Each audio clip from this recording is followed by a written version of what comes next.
അപ്പം ഒരു സ്റ്റേജ് വരെ നമ്മൾ വിചാരിച്ചിരുന്നത് ഈ ഗവൺമെൻറ് ജോബൊക്കെ ഭയങ്കര അടിപൊളിയാണെന്നൊക്കെ വിചാരിച്ചിരുന്ന ഒരു സ്റ്റേജ് ഉണ്ട്.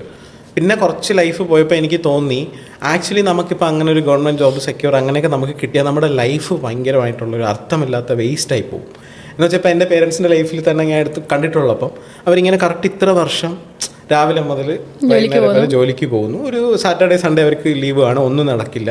അതും അവരുടെ ലൈഫിൻ്റെ ഒരു 30 years കണ്ണടച്ച് തുറക്കും മുന്നേ അവർ പോകും. പിന്നെ ഒരു ദിവസം അവർ റിയലൈസ് ചെയ്യുന്നു, റിട്ടയർ ആവുന്നു. അപ്പോൾ എനിക്ക് മനസ്സിലായിട്ടുള്ളത് എപ്പോഴും എല്ലാവർക്കും കിട്ടുന്ന ഒരു ഡ്രീം ലൈഫ് അല്ല.